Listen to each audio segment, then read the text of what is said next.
एक दिन किसी ने सद्गुरु ओशो को सवाल किया कि आज सारी दुनिया में आतंकवाद, टेररिज्म छाया हुआ है। मनुष्य की इस रुग्णता और विक्षिप्तता का मूल स्रोत क्या है? यह कैसे निर्मित हुआ? इसका निदान और इसकी चिकित्सा क्या है? क्या आशा की जा सकती है कि कभी मनुष्यता आतंकवाद से मुक्त हो सकेगी? ये प्रश्न सुनकर सद्गुरु ओशो कहते हैं, मनुष्यता आज आतंक से छा गई होती तो बात बड़ी आसान थी। मनुष्यता सदा से ही आतंक से छाई रही है, इसलिए बात बहुत जटिल है। आतंक के रूप बदलते रहे हैं। विक्षिप्तता ने नए नए रंग, नए नए ढंग लिए हैं, लेकिन पूरे इतिहास में अंगुलियों पर गिने जा सकें ऐसे थोड़े से लोगों को छोड़कर और शेष सारे आदमी किसी न किसी तरह बीमार थे। ये बीमारियां उतनी ही पुरानी हैं जितना पुराना आदमी है, और इसलिए इन बीमारियों को, विक्षिप्तताओं को दूर करने की जिसने भी कोशिश की है, विक्षिप्त लोगों की भीड़ ने उसे ही दूर कर दिया है। जिन लोगों ने सुकरात को जहर पिलाया और जिन्होंने जीसस को सूली पर चढ़ाया, वे इस बात के सबूत हैं। सुकरात जो कह रहा था, वह आदमी को स्वस्थ करने के लिए ठीक ठीक निदान दे रहा था, लेकिन भीड़ मानने को राजी नहीं होना चाहती कि विक्षिप्त है। और जिस आदमी को भी स्वस्थ होना हो, उसे कम से कम पहले तो यह बात माननी ही पड़ेगी कि वह स्वस्थ नहीं है। और यही अड़चन खड़ी हो जाती है। दुनिया में हजारों पागल खाने हैं, लेकिन एक भी ऐसा पागल नहीं है जो मानने को राजी हो कि वह पागल है। हर पागल सिद्ध करने की कोशिश करता है कि सारी दुनिया होगी पागल, लेकिन मैं पागल नहीं हूँ। जिन लोगों के जीवन में क्रांति घटी है, जो रूपांतरित हुए हैं, वे थोड़े से लोग वे ही थे जिन्होंने ये स्वीकार किया कि हम विक्षिप्त हैं, हम रुग्ण हैं, हम अशांत हैं। जीवन के स्वास्थ्य के लिए पहला चरण अपने अस्वास्थ्य को स्वीकार करना है। लेकिन कोई भी तुमसे कहे कि तुम सुंदर हो तो प्रीतिकर लगता है, और कोई तुमसे कहे कि तुम सुंदर नहीं हो तो अप्रीतिकर लगता है। कोई तुमसे कहे कि तुम सही हो तो भला लगता है, आश्वासन मिलता है, सांत्वना मिलती है। और कोई उघाड़ कर तुम्हारे घावों को तुम्हें दिखाए तो वह आदमी दुश्मन जैसा मालूम होता है। आदमी के अस्वस्थ होने के कारण बहुत सीधे साफ है। सबसे पहली बात कि आदमी ने प्रकृति के स्थान पर, स्वाभाविक के स्थान पर अस्वाभाविक को जीवन का लक्ष्य बना रखा है। सहज होने की जगह असहज पर हमारी आंखें टिकी हैं। जो आदमी जितना ही अस्वाभाविक हो जाता है, हम उसे उतना ही आदर देते हैं। वह साधु होता है, संत होता है, महात्मा होता है, सिद्ध होता है। हमारा आदर उसे और भी अस्वाभाविक होने के लिए प्रेरणा देता है, और हमारा आदर हमें भी उसका अनुसरण करने के लिए, उसके चरणों पर चलने के लिए एक प्यास बन जाता है। क्योंकि हम देखते हैं उस आदमी को सारी दुनिया आदर दे रही है। हम गलत हो सकते हैं, सारी दुनिया तो गलत नहीं हो सकती, लेकिन हर आदमी ऐसा ही सोचता है। इस तरह गलतियों की पूजा होती है, भ्रांतियों को सम्मान मिलता है, अस्वाभाविकताओं को श्रद्धा, और हम जाल में उलझ जाते हैं। कोई आदमी अगर उपवास करता है तो हमारे आदर का पात्र हो जाता है, जैसे भूखे मरने से कोई अध्यात्म का संबंध हो। अगर भूखे मरने से अध्यात्म का संबंध होता तो दुनिया के सारे भूखे आध्यात्मिक हो जाते। न तो कोई भूखे होने से आध्यात्मिक होता है, न कोई जरूरत से ज्यादा भोजन करने पर आध्यात्मिक होता है। जीवन में समता चाहिए, संतुलन चाहिए। जीवन यूं है जैसे कोई तलवार की धार पर चले, जरा इधर जरा उधर की भटकना शुरू हो जाता है। स्वस्थ होने का सूत्र है सम्यक समता। इस बात का बोध कि जीवन में किसी भी चीज की अति न हो। अति रुग्णता है। और तुम सारे धर्मों के पृष्ठों को उठाकर देखो, सारे धर्मों के इतिहास को समझो, तो तुम पाओगे अति सब जगह पूज्य है। जो व्यक्ति साधारण है, सीधा सादा है, उसे तो कोई पूछता ही नहीं। साधारण होने का तो कोई सम्मान ही नहीं है। यहाँ असाधारण की पूजा है, असाधारण को सम्मान है, और असाधारण होने के लिए अतियों पर जाना जरूरी है। यह सारी मनुष्यता जो विक्षिप्त तुम्हें दिखाई देती है और यह जो आतंक छाया हुआ है सारे विश्व पर, यह सदियों की अतियों का परिणाम है। आदमी नंगा खड़ा हो जाए, तुम पूजा देते हो। रेगिस्तानों में, अरब में, सूफी फकीर भयंकर गर्मी में, जहाँ सूरज आग की तरह बरसता है और जहाँ रेत आग की तरह जलती है, वहाँ कंबल ओढ़कर रहते हैं। उन्हें आदर मिलता है। यह जान कर तुम्हें हैरानी होगी, सूफी शब्द का अर्थ ही कंबल से निकला है। सूफ का अर्थ होता है ऊन। जो ऊन से बने हुए कंबल को ओढ़े रहता है उसको सूफी कहते हैं।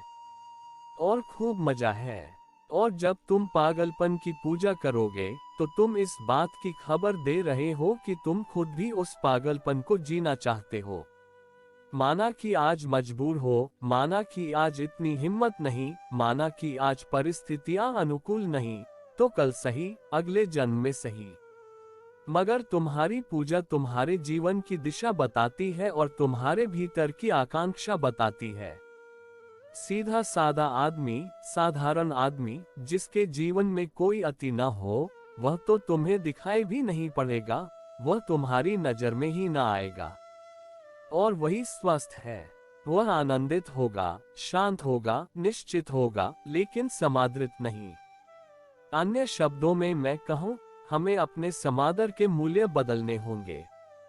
हमने अहंकारियों को बहुत सम्मान दिया है, और अहंकार के बड़े सूक्ष्म रास्ते हैं, और अहंकार से बड़ी कोई बीमारी नहीं।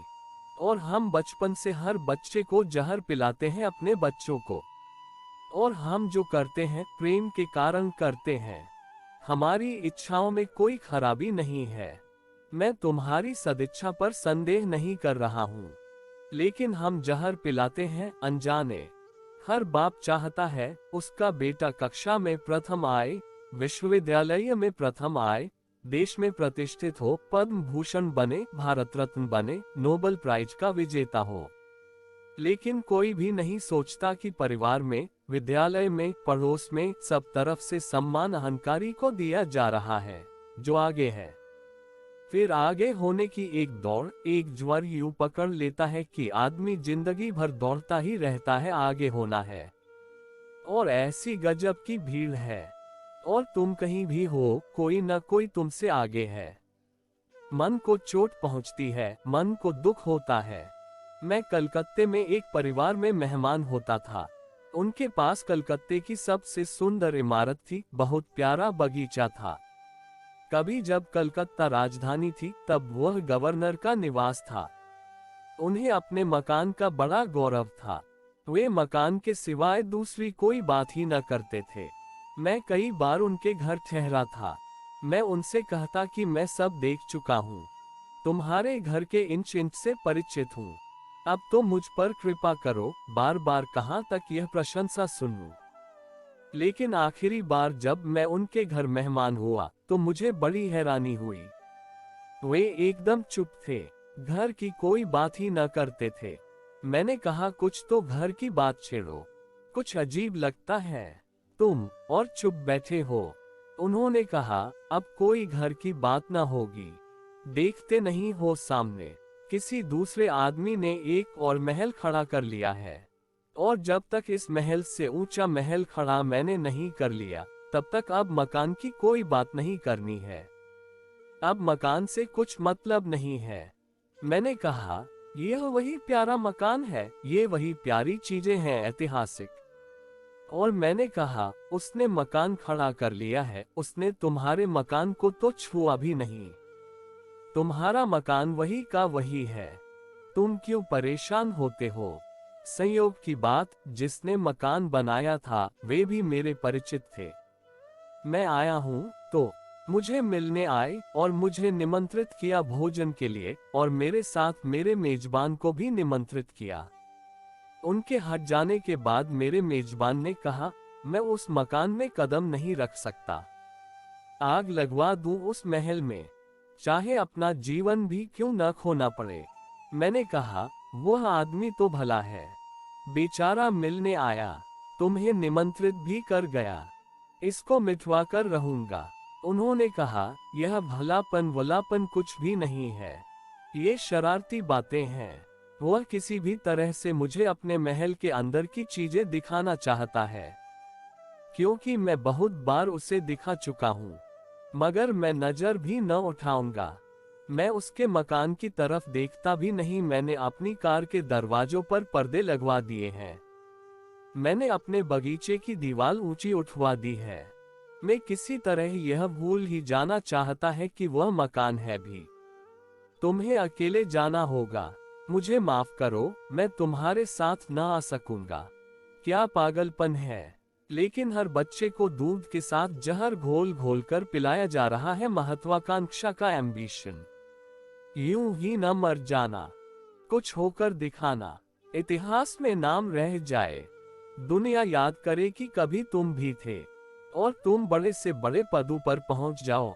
बहुत धन इकट्ठा कर लो, ऊंची अटारियों के निवासी बन जाओ। तब मुसीबत शुरू होती है कि यह सब पाने के लिए जीवन भर दौड़े। जो नहीं पा सके वे तड़प रहे हैं, जिन्होंने पा लिया वे तड़प रहे हैं। जो नहीं पा सके वे तड़प रहे हैं, क्योंकि जिंदगी एक हार हो गई। अहंकार बन भी न पाया और छिन्न भिन्न हो गया। और जिन्होंने पा लिया वे तड़प रहे हैं कि यह जो पा लिया फिजूल मेहनत की जिंदगी इसको पाने में गंवा दी।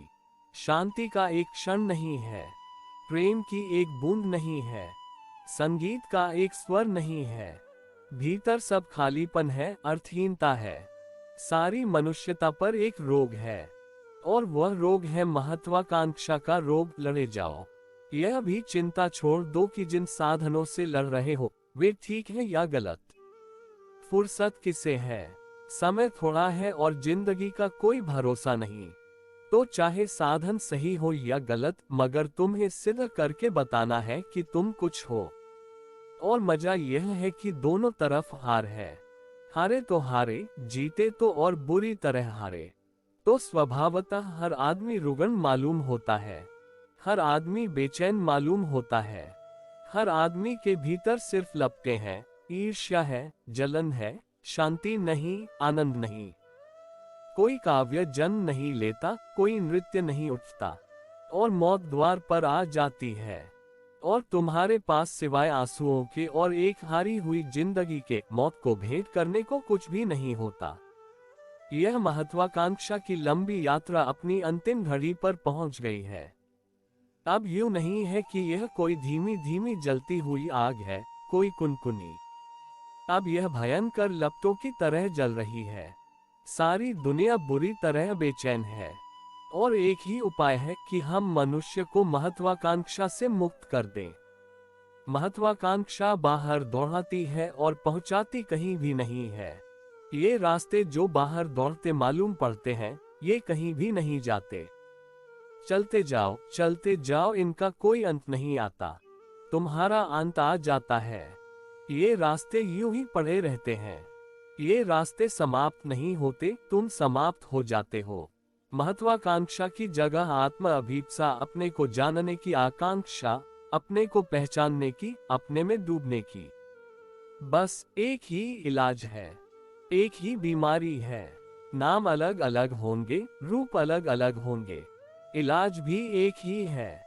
सारी शिक्षा व्यर्थ है, सारे उपदेश व्यर्थ हैं अगर वे तुम्हें अपने भीतर डूबने की कला नहीं सिखाते। और वहां रसधार बह रही है। तुम भिखमंगों की तरह बाहर भटक रहे हो, और तुम्हारे भीतर सम्राट होने की संभावना छिपी है। इस दुनिया में जिन थोड़े से लोगों ने अपने भीतर झांक कर देखा है, बस केवल वे ही स्वस्थ हुए हैं, बाकी सब अस्वस्थ और रुग्ण और विक्षिप्त हैं। मैं तो एक ही बात को केवल धर्म, दर्शन, जीवन दृष्टि, जो भी नाम देना चाहो, एक ही बात को मूल्य देता हूँ, और वह मूल्य है स्वयं की पहचान। और यह स्वयं की पहचान किताबों के द्वारा नहीं है। यह स्वयं की पहचान किसी और के द्वारा नहीं है। यह स्वयं की पहचान स्वयं के द्वारा है। अपने भीतर भी नहीं जा सकते तो और कहाँ जाओगे?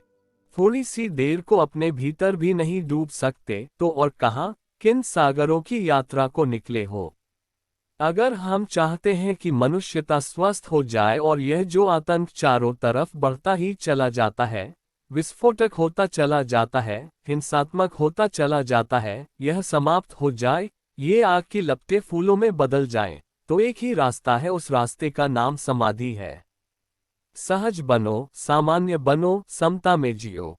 और जो तुम्हारे भीतर छुपा है राज, उससे अपरिचित न रहो। उससे परिचित होते ही वह महाक्रांति घटित हो जाती है, जो मिट्टी को सोना बना देती है, जो एक साधारण व्यक्ति को बुद्ध बना देती है, जो तुम्हें जमीन से उठाकर आसमान के तारों की ऊंचाइयों पर ले जाती है। मैं सारी दुनिया में इस एक ही बात को कहता हुआ घूमा हूं और चकित और हैरान हुआ हूं कि लोग यह बात सुनने को राजी नहीं हैं। लोग दरवाजे बंद कर लेते हैं। राष्ट्र अपने दरवाजे बंद कर लेते हैं, क्योंकि धर्मों के धंधों का क्या होगा, धर्म ग्रंथों का क्या होगा, क्योंकि मैं तो सिर्फ एक किताब को जानता हूं जो तुम हो। कबीर तो कहते थे, धाय आखर प्रेम का, पढ़े सो पंडित होए। मैं तो कहता हूं, धाय की भी छोड़ो, एक ही अक्षर जो तुम्हारे भीतर छिपा है, उस एक अक्षर और शाश्वत को जान लो, और सारी प्रज्ञा, सारा पांडित्य तुम्हारे पैरों में है। लेकिन तब शास्त्रों के ठेकेदार मेरे दुश्मन हो जाते हैं, चर्चों के, मंदिरों के, हिंदुओं के, मुसलमानों के, ईसाइयों के। पुरोहितों का एक जाल है जो तुम्हारी बीमारी पर जीता है, वह नाराज हो जाता है। शिक्षक, विश्वविद्यालय शिक्षा के पंडित, वे नाराज हो जाते हैं, क्योंकि उनकी सारी शिक्षा ही महत्वाकांक्षा की दौड़ पर खड़ी है। राजनीतिज्ञ नाराज हो जाते हैं, क्योंकि अगर महत्वाकांक्षा बीमारी है, तो राजनीतिज्ञ सबसे बड़ा बीमार है। क्योंकि राजनीतिज्ञ होने की आकांक्षा किस बात का सबूत है? इस बात का सबूत है कि कोई प्रेसिडेंट होना चाहता है, कोई प्रधानमंत्री होना चाहता है। लोग भीड़ के ऊपर उठकर भीड़ के मालिक होना चाहते हैं। जो अपने मालिक नहीं है, वे सारी दुनिया के मालिक होना चाहते हैं। और बीमारों की इन जमातों के पास बड़ी ताकत है, सारी ताकत है। इसलिए बहुत आसान था सुकरात को जहर दे दो, कि जीसस को सूली पर लटका दो, कि मुझे देशों में आने से रोको, मुझे बोलने से रोको, जरूरत पड़े तो मेरी हत्या कर दो। लेकिन जब तक जिंदा हूं, तब तक मैं यह तुमसे कहता ही रहूंगा, कि जो तुम्हारी बीमारी का शोषण कर रहे हैं और जो तुम्हारी बीमारी पर व्यवसाय कर रहे हैं, उन सारे निहित स्वार्थों को तोड़ना जरूरी है, अगर हम चाहते हैं एक स्वस्थ, शांत, आनंद से भरी हुई दुनिया। अगर हम चाहते हैं इस दुनिया को एक खिले हुए फूलों की बगिया की तरह सुगंधित, सुवासित, सुंदर, तो तुम्हें मैं जो कह रहा हूं, मेरी बात सुननी ही पड़ेगी। और अगर तुम समझ जाओ तो मामला आसान है, क्योंकि तुम्हें किसी और के पास नहीं जाना है, अपने ही भीतर जाना है। तुम्हें किसी से कुछ मांगना नहीं है, महत्वाकांक्षा की किन्हीं सीढ़ियों पर नहीं चढ़ना है, बल्कि चुपचाप अपने मौन में, अपनी गहराइयों में, जिनके तुम मालिक हो, जो तुम्हारा जन्मसिद्ध अधिकार है, उसमें चुपचाप उतर जाना है, बिना किसी शोरगुल के। और अगर इस पृथ्वी पर हम हजारों लोगों को शांति का जरा सा स्वाद भी चखा दें, अमृत की थोड़ी सी झलक भी दिखा दें, यह अपने ही भीतर की मधुशाला से थोड़ी सी भी पहचान हो जाए, तो मनुष्य स्वस्थ हो सकता है। आज तक यह हो न सका, क्योंकि आज तक हमने सुकरातों का साथ न दिया, मंसूरों का साथ न दिया, सरमदों का साथ न दिया। आज तक हम गलत लोगों के हाथ में खिलौने बने रहे। जरा सा जागरण और स्वर्ग का राज्य तुम्हारा है।